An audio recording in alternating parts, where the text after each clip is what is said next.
हाँ, तो नमस्कार, जय हिंद मेरे प्यारे साथियों, कैसे हैं आप सभी? उम्मीद करता हूँ आप अपनी तैयारी को एकदम ख़ास अंदाज पर, ख़ास लेवल के साथ लेके जा रहे होंगे प्यारे साथियों। जी हाँ, मैं क्लास 10th की बात करने आया हूँ। मेरे प्यारे साथियों क्लास 10th हिंदी की जिन बच्चों को टेंशन रहती है, वो टेंशन आज मैं दूर कर दूँगा। आप सभी को बता दूं कि कर्ण के बारे में, कर्ण का जो खंड काव्य है उसके विषय में आज हम चर्चा करने वाले हैं। सातों के सातों सर्ग आपके दिमाग में बैठा दूंगा। सातों के सातों सर्ग जो आपके दिमाग में बैठ जाएंगे, इस बात की गारंटी लेता हूं। बस आपको ये वीडियो देखना है। 20 मिनट का वीडियो होगा। अगर आपने 20 मिनट देख लिया तो समझ लो कि दोबारा पढ़ने की जरूरत नहीं पड़ेगी। इस बात को मैं पूरे दावे के साथ कह सकता हूँ मेरे प्यारे साथियों। शुरुआत करते हैं खास अंदाज में, खास लेवल के साथ में। कोई अगर डाउट आपको होता है तो आप कमेंट बॉक्स में मुझसे पूछ सकते हैं। वीडियो को लाइक करना बिल्कुल ना भूलें और चैनल को सब्सक्राइब भी कर लें, क्योंकि हम बोर्ड एग्जाम की ही तैयारी आप सभी की करा रहे हैं। समझ पा रहे हो? बोर्ड एग्जाम की ही तैयारी आज अभी हम आपकी करा रहे हैं बहुत खास अंदाज से। ठीक है, बोर्ड एग्जाम की ही तैयारी हो रही है हमारी क्लास 10th के लिए, और ये बात ध्यान रखें आप। ठीक है, चलिए आगे बढ़ जाते हैं फिर बिना देरी किए। मैं आप सभी को बता दूं प्यारे साथी, ये कर्ण के जो खंड काव्य हैं वो सारे के सारे मेरे साथी केदारनाथ मिश्र जी ने लिखे हैं। केदारनाथ मिश्र जी, केदारनाथ मिश्र जी, ठीक है। किसने लिखे हैं? केदारनाथ मिश्र जी। ठीक है, मिश्र प्रभात इनको कहा गया है, या प्रभात के नाम से भी इनको जाना जाता है। ठीक है, ध्यान रखें इस बात को। आगे बढ़ जाते हैं फटाफट से बिना देरी किए। चलिए, सबसे पहले बात करते हैं कि ये कर्ण के जितने भी खंड काव्य हैं वो क्या कहते हैं। ठीक है, चलिए आ जाइए, विस्तार से समझेंगे। ऐसा समझेंगे कि एक ही बार में दिमाग में बैठ जाए। समझ पा रहे हो? देखिए, कर्ण के जितने भी खंड काव्य हैं प्यारे साथियों, आप सभी को पता होना चाहिए कि कर्ण का जो रोल है वो महाभारत में देखा गया। और कर्ण की दान वीरता के चर्चे आज इतने हैं कि आप समझ लीजिए कि हम जो क्लास 10th के छात्र छात्राएं हैं, 12th के भी देखें तो सबको ये जो है पढ़ने को मिल रहा है कर्ण के बारे में। उनकी दानवीरता ही ऐसी थी, और उन्हीं उनकी दानवीरता ने ही उनको महानता प्रदान की, और यही सत्य बात है। ठीक है, इस बात को ध्यान रखोगे प्यारे साथी। आगे बढ़ जाऊं बिना देरी किए। चलिए, पहले सर्ग की बात करते हैं। 7 सर्ग को बताऊंगा, एकदम मैं बिल्कुल पढ़ते चलूंगा, समझाते चलूंगा तुरंत के तुरंत। ठीक है, मुझे 2 बार इसको पढ़, ये नहीं है कि पहले पढ़ दूं फिर समझाऊं, तो ये गलत होगा। वीडियो बहुत लंबी होगी, आपको दिक्कतें होंगी, तो मैं आपका समय ज्यादा नष्ट नहीं करना चाहूंगा। बिना देरी किए बढ़ते हैं आगे। प्रथम सर्ग कहता है कि भैया, कौमार अवस्था में सूर्य से वरदान मांगने पर कुंती को एक पुत्र, यानी कि कुंती को एक पुत्र प्राप्त होता है, और लोकलाज के भय से कुंती उस शिशु को नदी में बहा देती है। प्यारे साथी, लोकलाज के भय से जो कुंती होती है, उसको सूर्य के वरदान से एक पुत्र प्राप्ति होती है, और वो उस पुत्र को नदी में बहा देती है। ठीक है, उस बालक को एक सूत नदी से निकालकर अपनी पत्नी राधा को सौंप देता है। और होता क्या है प्यारे साथी, वो जो सूत होता है, ठीक है, वो सूत जो होता है प्यारे साथी, वो उसको निम्न जाति में लिया गया है। ठीक है, सूत को, और निम्न जाति में लेने के साथ साथ प्यारे साथी इस बात को ध्यान रखें कि जब वो उसको ले जाते हैं अपने घर पे, क्योंकि उनके पास कोई संतान नहीं होती, वो जो सूत होते हैं। ठीक है, यहाँ आप समझ पा रहे हैं बात को। पत्नी राधा को सहयोग पालन पोषण करते हैं, और राधा के द्वारा पाले जाने पर कर्ण का नाम राधे भी पड़ जाता है। ठीक समझ पाए? बालक कर्ण जब कुछ बड़ा हो गया तो धनुष चलाने सीख गया। एक दिन हस्तिनापुर के राजभवन में रंगशाला में पहुंच गया, और राजकुमार भी वहां युद्धाभ्यास करते थे। ठीक, अब आगे बात करते हैं। उसका पांडव राजकुमार के सूत पुत्र कहकर अपमान किया गया। दुर्योधन ने उसे बल और धनुष चलाने की कला देखकर उसे अपने मित्र बना लिया। मेरे प्यारे साथियों, हुआ क्या, जब जो कर्ण था, जो राधे भी जिसका नाम था, जब वो वहां पर गया अभ्यास करने, जहाँ राजकुमार युद्ध अभ्यास कर रहे थे, जब वहां पे कर्ण गया तो उसका अपमान किया गया। कैसे अपमान किया? उसका सूत्र पत्र कहकर, यानी कि निम्न जातीय व्यक्ति कहकर उसका अपमान किया गया। और उसको क्या होता है कि दुर्योधन जी जो होते हैं वो उसको अपना मित्र बना लेते हैं फिर, और मित्र तुरंत बनाते ही फिर क्या होता है, और वो कहते हैं कि अगर जो भी इसको सूतपुत्र कहेगा कर्ण को, मैं उसको नीचा दिखाने की जो है करूंगा। ठीक है, तो होता क्या है, वो कह देते हैं दुर्योधन। ठीक है, और उनकी मित्रता हो जाती है। और होता क्या है कि कर्ण को जो है सूतपुत्र होने के कारण कई बार अपमानित भी होना पड़ता है। ये बहुत बड़ी बात है। द्रौपदी के स्वयंवर में द्रौपदी ने कर्ण से विवाह करने की इच्छा प्रकट कर दी थी। कवि ने कहा है कि सूत पुत्र के साथ न मेरा गठबंधन हो सकता, छत्राणी का प्रेम न अपने गौरव को खो सकता। यानी कि इसमें कहा गया है कि जो सूत पुत्र है कर्ण, उसके ऊपर कहा गया है कि मैं ये द्रौपदी के लिए, द्रौपदी इस बात को कह रही है कि मैं इससे शादी नहीं करूंगी क्योंकि ये निम्न जाति का है और कहाँ हम क्षत्रिय लोग हैं, हम अपने गौरव को नहीं खो सकते। ये बात कही गई है प्यारे साथी इसमें। ठीक है, बुक मैं आप सभी के लिए बहुत मोस्ट इम्पोर्टेंट तरीके से लेके आया हूँ उसको। ठीक है, समझ पाए? चलिए आगे बढ़ते। कर्ण के रंगशाला में आने से ही कौरव पांडवों में विरोध तीव्र हो गया और महाभारत युद्ध की नींव जम गई। प्यारे साथियों, यहीं से महाभारत युद्ध की नींव जमी। नींव कब जमी? नींव जब जब से शुरू हुई, जब से क्या नाम है, कर्ण जो है वो दुर्योधन की तरफ हो जाता है। ठीक है, और उनके जो विरोध है वो भी तीव्र हो जाती है। जब तीव्रता आती है विरोध में तो वो तुरंत से जो है उनकी नींव जो है महाभारत की जम जाती है। मेरे प्यारे साथी, पहले सर्ग को हमने समाप्त कर दिया, प्रथम सर्ग को हमने समाप्त कर दिया एकदम आसान भाषा में। आगे बढ़ जाए, चलिए आगे बढ़ते हैं। अगला द्वितीय सर्ग। द्वितीय सर्ग भैया, धूत सभा में द्रौपदी, यानी कि जब द्रौपदी को धूत किया जाता है तो उस वक्त का है ये। ठीक है, कहते हैं कि द्वितीय सर्ग में अर्जुन ने लक्ष्यभेद करके द्रौपदी का वर्ण कर लिया। कुंती के ब्रह्मवश कहने पर द्रौपदी 5 पांडवों की पत्नी बनकर हस्तिनापुर में रहने लगी और विदुर जी के समझाने पर धृतराष्ट्र में आधा राज्य पांडवों को दे दिया। पांडवों ने जब राजसूय यज्ञ किया तो एक बड़े उत्सव का आयोजन किया, कौरवों को निमंत्रण दिया और यहाँ पर क्या हुआ, ऐसा भवन निर्मित कराया जिसमें अंदर जाने पर भ्रम का आभास होता था। उन्होंने क्या किया, जब जो राजा थे धृतराष्ट्र, उन्होंने जब अपने पुत्रों को दे दिया राजपाट वगैरह सब कुछ, तो हुआ क्या, उन्होंने एक आयोजन किया। आयोजन करने के बाद में क्या हुआ कि वो जो मतलब जो दुर्योधन था उसको भी निमंत्रण देते हैं वो बाद में। ठीक है, और उन्होंने एक ऐसे महल का आयोजन कराया था जिसमें अंदर आने पर भैया भ्रम का आभास होता था। समझ पा रहे हो? आगे आगे बढ़ते हैं। दुर्योधन उस भ्रम को 2 बार शिकार हो चुका था। प्यारे साथी, दुर्योधन उस भ्रम का क्या हो चुका था, शिकार हो चुका था। और थोड़ा पेन को मैं ठीक कर लेता हूँ प्यारे भाई। चलिए, तो इस तरीके से वो शिकार हो गया था। इस क्रम पर भूमि पर पैर रखने के चक्कर में जल में जा पड़ा। ठीक है, 2 बार वो शिकार हो चुका था इस चीज का। जल में थल का थल में जल का इस तरीके का आवाज होने लगा था। ठीक है, तो वो 2 बार जो है वो गिर गया बेचारा। ठीक है, तो उसको भी बहुत बुरा महसूस हुआ। दुर्योधन के इस प्रकार गिरने पर द्रौपदी ने व्यंग किया कि अंधों की संतान अंधी होती है। द्रौपदी ने ये बात कही कि नहीं, अंधों की संतान तो अंधी होती है। क्यों? क्योंकि भैया देखिए, अब आपने जो, मैं ये समझता हूँ कि यहाँ पर गलती थी। गलती किसकी थी भैया? गलती यहाँ थी तो थी द्रौपदी की, कि उनको अपमान नहीं करना चाहिए था पहली बात तो। ठीक है, अपमान उन्होंने किया। ठीक है, अंधों की संतान अंधा कहकर, ये गलत बात थी। ठीक है, ये बात ध्यान में रखना। बस इस एक वाक्य ने दुर्योधन के मन में जलन के बीज बो दिए और पांडवों का शत्रु बन गया। ये बात ध्यान रखोगे। ठीक है, इस तरीके से उनकी जो है शत्रुता शुरू हुई थी। ठीक है, और फिर हुआ क्या, मामा शकुनी के द्वारा धूत की ऋणा की गई। मामा शकुनी के द्वारा धूत की ऋणा की गई और आयोजन किया गया युधिष्ठिर को जुआ खेलने के लिए। यानी कि युधिष्ठिर था पांडवों की तरफ, और जब पांडवों में जो है कहा गया कि हम जुआ खेलेंगे। ठीक है, राजा महाराजा पहले जुआ तो खेलते ही थे इस तरीके के। शकुनी ने युधिष्ठिर को कई बार हराकर उनका राजपाट जीत लिया। अंत में युधिष्ठिर ने द्रौपदी को दांव पर लगा दिया। मतलब युधिष्ठिर ने सब कुछ जीत लिया और जीतने के बाद में द्रौपदी को जीत लेने पर उसने भरी सभा में नग्न करके अपनी जंगा में बैठाने की पहल कर दी। अब यहाँ पर देखो, दुर्योधन ने भी गलत किया। द्रौपदी जी को उसने जो है अपनी जंगा पर बैठाने की बात कर दी। पहले तो उनको जीत लिया, पांडवों से छीन लिया। जो पांडव की पांचों भाई की पत्नी बन के आई थी द्रौपदी, उनको छीन लिया दूध की ऋणा करके। अब हुआ क्या, क्या कहती हैं द्रौपदी कि दुस्शासन मत ठहर, वस्त्र हर ले कृष्ण के सारे, और वह पुकार ले रो रो कर, चाहे वह जिसे पुकारे। कर्ण के जीवन का यह कर्ण के जीवन का यह ऐसा प्रसंग है जिसे वह अंत तक नहीं भूल पाया। और भाई युद्ध इन्हीं व्यंग्यबाणों के कारण दुखद अंत की ओर बढ़ गया। ये बात समझ में आ चुकी होगी। आगे बढ़ते हैं। तृतीय सर्ग की ओर आ चुके हैं। ये वाला खत्म कर दिया हमने, समाप्त हो गया। ठीक है, इसमें कुछ नहीं है। इसमें जो है द्रौपदी के धूर्तता का वर्णन किया गया कि उसको किस तरीके से दुर्योधन ने कहा था कि नहीं, जो है जीत लेने के बाद में कि इसको हम जो है अपने नग्न करके जंगा पर बिठाएंगे, इस तरीके से कहा गया। द्वितीय सर्ग में क्या गया, कर्ण द्वारा कवच कुंडल दान। जब कर्ण द्वारा कवच कुंडल दान किए जाते हैं, मैंने कहा दानवीर था कर्ण। प्यारे भाई, दानवीरता बहुत थी, दानवीर था कर्ण, और इसीलिए आज उसकी दानवीरता के चर्चे आज हो रहे हैं। ठीक, आगे बढ़ते हैं। जब युधिष्ठिर जुए में सबको हार कर अर्जुन आदि भाइयों के साथ वन वन भटकने लगा तो दुर्योधन बड़ा खुश हुआ।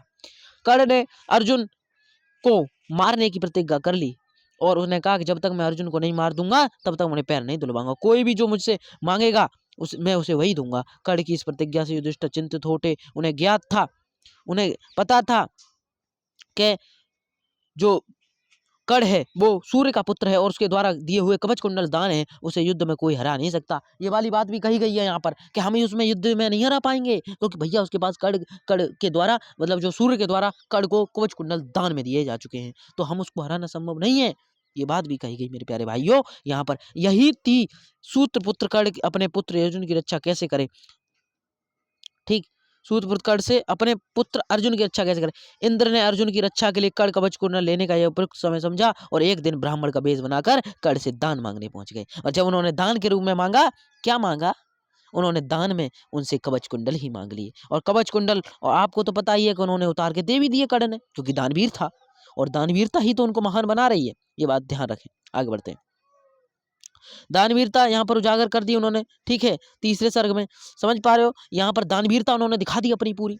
ठीक, यहाँ पर उन्होंने जब इंद्र जी आए, इंद्र का ही तो पुत्र थे अर्जुन, तो अर्जुन जो थे इंद्र के पुत्र थे। इंद्र ने जो है कर्ण से दान मांगा तो उन्होंने दे दिया। उन्हें देने के बाद में क्या हुआ भैया, भैया देने के बाद में, दान देने के बाद में क्या हुआ, वो उन्होंने ले लिए कवच कुंडल। और एक बात ध्यान रखना, ये सबसे बड़ी शक्ति थी उनके पास कवच कुंडल की, कर्ण जी के पास में, जो कर्ण थे उनके पास। चतुर्थ सर्ग पर आ चुके हैं मोस्ट इंपोर्टेंट श्री कृष्ण और कर्ण। मेरे प्यारे भाई एक बात और याद रखना, पेपर में सिर्फ 2 सर्ग आएंगे, 7 में से सिर्फ दो सर्ग आएंगे, ध्यान रखना, सिर्फ और सिर्फ 2 सर्ग आएंगे। ठीक, दोनों आपको करने होंगे। अब कौन से आएंगे वो मैं आपको बता दूंगा अलग से। ठीक है, लेकिन आप ध्यान रखें 7 में से 2 आते हैं हर 7 सेट के अंदर। मतलब जो है ये डिस्ट्रिक्ट वाइज होता है, ये 4 डिस्ट्रिक्ट में होता है, आई थिंक दैट। ठीक है, ये 4 जिलाओं में ये होता है, ये वाला सर जो मैं आपको समझा रहा हूँ कर्ण वाला 4 जिलाओं में होता है। ठीक है, 4 जिला है वो। ठीक है, आप ध्यान रखें। आगे बढ़ जाते हैं। देखिए चतुर्थ सर्गों पढ़ते हैं, श्री कृष्ण और कर्ण। अब क्या होता है, पांडवों के वन भटकने 12 वर्ष के वनवास के बाद दुर्योधन ने उन्हें राज्य लौटाने से मना कर दिया। तब श्री कृष्ण दूत बनकर दुर्योधन की सभा में गए। दुर्योधन ने 1 इंच भूमि की पांडवों को देने से मना कर दिया। युद्ध करने की बात कही। कृष्ण हस्तिनापुर से चले तो उन्होंने कर्ण को उस जन्म की कहानी बता दी है, कुंती का पुत्र है। देखिए क्या खेल हुआ है यहाँ पर मेरे प्यारे भाई। जो कुंती जिसने अपने पुत्र कर्ण को नदी में बहा दिया था लोकलाज की भय से, तो क्या हुआ कि भैया आज श्री कृष्ण ने उजागर कर दी बात कि कुंती का ही पुत्र है। कौन है कुंती का पुत्र, कुंती का। तो हुआ क्या प्यारे साथी, वहां कुंती का जो पुत्र था वही तो था कर्ण। अब पांडवों का भाई, इस सत्य की जानकर कर्ण बड़ा दुख हुआ। कर्ण को बड़ा दुख हुआ कि मेरी माँ है कुंती, उसी ने मुझे जन्म दिया था।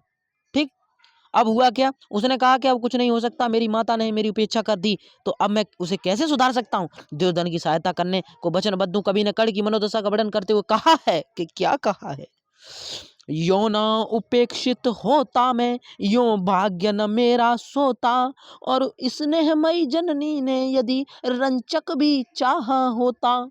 ये वाली बात कही गई है।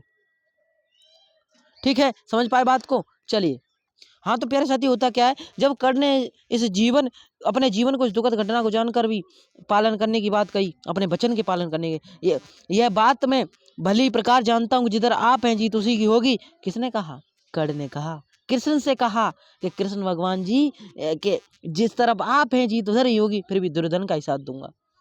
महाभारत का युद्ध प्रारंभ होने वाला था। इस युद्ध की भयंकरता का अनुमान सभी को था। सब जानते थे कि इस युद्ध में कौरव पांडवों को बहुत हानि उठानी पड़ेगी, किंतु अपने पुत्र अर्जुन को बहुत चिंता थी।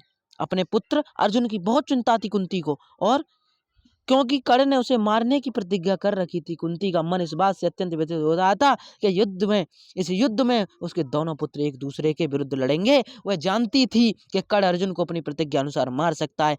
माता कुंती ने कर्ण से उसके जन्म के रहस्य को बताना ही उसे समझा। कुंती ने जब कर्ण को यह बताया कि तुम राधा के पुत्र नहीं मेरे पुत्र हो, कर्ण बहुत व्यथित हुई। उसने माता कुंती को कहा, क्या कहा, क्यों तुमने उस दिन न कहा सबके सम्मुख ललकार, और कर्ण नहीं है सूत पुत्र वह भी है राजकुमार। ये वाली बात कही गई है यहाँ पे प्यारे साथी, इस बात को ध्यान। तो प्यारे साथी यहाँ पर ये बात कही गई है, किसने कही, ये जो कर्ण की कुंती थी, मतलब जो कर्ण की माता थी कुंती, उन्होंने कही। तो ये सारी बात होने के बाद में जो कर्ण है वो कह रहे हैं इस बात को। कर्ण के दृढ़ निश्चय के कारण कुंती निरंतर निरुत्तर हो गई। उनके पास कोई उत्तर देने को नहीं रहा और नेत्रों से आंसू बहने लगे। माता कुंती को देखकर कर्ण ने उन्हें आश्वासन दिया कि हे माँ, मैं युद्ध लड़ूंगा और युद्ध लड़ने के साथ साथ केवल अर्जुन को मारूंगा, अन्य भाइयों को नहीं। इस तरह तुम्हारे 5 पुत्र जीवित रहेंगे। मैं मरूं या अर्जुन, तुम 5 पुत्रों की माता कहलाऊंगी। ये वाली बात भी कर्ण ने कह दी थी। अब तुम्हारे 5 पुत्र जीवित रहेंगे, मैं इस तरीके से उन्होंने कहा। और कर्ण के इन वचनों को कुंती थोड़ा धैर्य हुआ और वह अपने पुत्रों के साथ लौट गई। कर्ण बहुत समय तक माता कुंती और अपने जीवन के बारे में सोचता रहा। ये सारी बातें होने के साथ साथ और मेरे साथ ये कैसा छल किया गया, ये भी बात उन्होंने कही। छठे सर्ग में कर्ण का वध होता है और कर्ण का वध कैसा है वो देखिए। बहुत ही अत्यंत ही शोभनीय है ये, मैं आप सभी को कह सकता हूं इस बात को कि जब महाभारत में युद्ध को प्रारंभ हुए कई दिन बीत गए, बहुत से सैनिक सेनापति मर गए, नष्ट हो गए और भीष्म पितामह सेनापति बनाए गए। भीष्म ने निर्णय लिया कि मुझे कर्ण का सहयोग नहीं चाहिए, मेरे रहते कर्ण युद्ध में भाग नहीं लेगा। उधर कर्ण ने भी ये प्रतिज्ञा की कि भीष्म पितामह के जीवित रहते हुए युद्ध नहीं करेगा, और युद्ध नहीं करेगा तो फिर भीष्म पितामह घायल होकर सैया पर लेट गए और कर्ण उनके पास गया। भीष्म ने उनसे अत्यंत स्नेह से करते हुए कहा कि दान वीर तू, धर्म वीर तू, और तू संबल आरत का, और जो कभी नहीं बुझ सकता है वो दीप महाभारत का। ये कहा है भीष्म जी ने। और आगे क्या कहते हैं वो प्यारे, उन्होंने कहा कि भैया ये बात होने के बाद कहा, भीष्म कर्ण से पांडवों की रक्षा करने के लिए कहते हैं, किंतु कर्ण उनसे कहता है कि मैं अर्जुन को मारे बिना नहीं छोड़ूंगा, चाहे उसकी कितनी ही रक्षा करे। पिता कर्ण की इस प्रतिज्ञा पर अटल रहने से अति प्रसन्न हुए और उसे विजय होने का आशीर्वाद दिया। युद्ध निरंतर चलता रहा। द्रोणाचार्य कौरव के सेनापति बनाए गए। इस तरीके से होने के बाद में यहाँ पर 2 दिन का समय शेष रहा था। और यहाँ पर हुआ क्या कि चारों ओर कर्ण बचाओ की पुकार हो रही थी। कर्ण ने इस भयंकर विनाश को देखकर अपना अमोघ शक्ति घटोत्कच पर चला दी और शक्ति के लगते ही पृथ्वी पर गिरकर और गिरने के बाद में मृत्यु को प्राप्त हो गया। अर्जुन के यह अच्छा कार्य सिद्ध हुआ। कर्ण के पास अर्जुन को मारने की अंतिम शक्ति थी। किसने घटोत्कच के कारण सामने खड़ा कर उस शक्ति को नष्ट करवा दिया, अर्जुन के बचने का मार्ग प्रशस्त कर दिया। अब हुआ ये कि कर्ण की मृत्यु कृष्ण के नेत्रों में अश्रु थे। कवि ने कहा कि यहाँ पर हुआ क्या कि स्थान पर कर्ण का रथ जो है गड्ढे में धंस गया। ये वाली बात सामने आई थी। जब रथ गड्ढे में धंस गया, जब कर्ण रथ से उतरकर उसे निकालने की चेष्टा कर रहा था, तभी कृष्ण के कहने पर अर्जुन ने बाणों की वर्षा करवा दी। और जब बाणों की वर्षा करवा दी, अर्जुन के पास कोई और शस्त्र तो था नहीं, क्योंकि उसके पास कवच कुंडल दान थे, वो भी उसने दान कर दिए। उसका अस्त्र जो था वो भी विफल हो गया। और विफल होने के बाद में कृष्ण के कहने पर अर्जुन ने बाणों की वर्षा करके कर्ण को मरवा दिया, कृष्ण के कहने पर। और कर्ण की मृत्यु के बाद नेत्रों में आंसू सबके थे। और कभी कहा है कि कृष्ण ने केवल इतना कहा, कर्ण हाय बसुसेन वीर, उनकी आंखें गीली हो गईं। यही बात कही कृष्ण ने अंतिम तक। और हुआ क्या आगे, जलांजलि भी दी गई है कर्ण को। ये बहुत ही शोभनीय है, समझने योग्य है, इस बात को ध्यान रखें, ध्यान से समझें इस चीज को, ठीक। और समाप्ति की ओर बढ़ रहे हैं हम, ये अभी खत्म होने वाला है, ठीक है। चलिए आगे बढ़ते हैं। कर्ण की मृत्यु के बाद युद्ध जो है प्यारे भाई समाप्त हो गया, क्योंकि प्यारे साथी यहाँ क्या हुआ कि अब ऐसा कोई महारथी नहीं शेष बचा जो पांडवों से युद्ध कर सके। अकेले दुर्योधन ने भीम की ललकार गदा दिया, और किंतु भीम द्वारा जंगा पर प्रहार कर देने पर कर्ण मृत्यु हो गई। माता कुंती ने जब युधिष्ठिर से कर्ण के लिए जलांजलि देने की बात कही, तो युधिष्ठिर शंकालु होकर माता कुंती को देखने लगे, कर्ण के लिए उनके द्वारा यह कार्य क्यों कराया जा रहा है।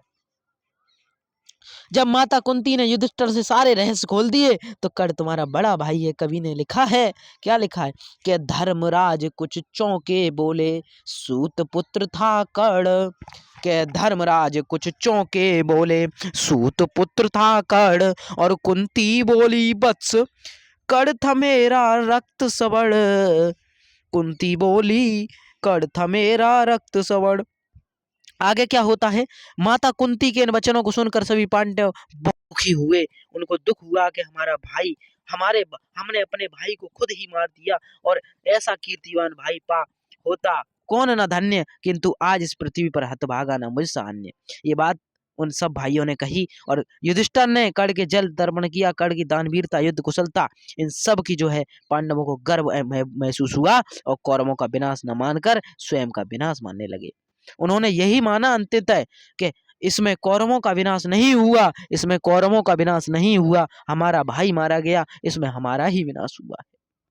उन्होंने यही समझा। और मेरे प्यारे साथियों, ये 7 सर्ग समाप्त हो गए। इसी के साथ आप सभी का जो है वीडियो को शेयर करना बिल्कुल ना भूलें। आप सभी के लिए मैं समर्पित हूँ, आपकी तैयारी को बेहद खास बना के रहूँगा। इसी के साथ लेके मैं आऊँगा आप सभी के लिए बहुत महत्वपूर्ण चीज़ें, तो चैनल को सब्सक्राइब ज़रूर कर लें। मिलते हैं वीडियो में, तब तक के लिए जय हिंद और जय भारत।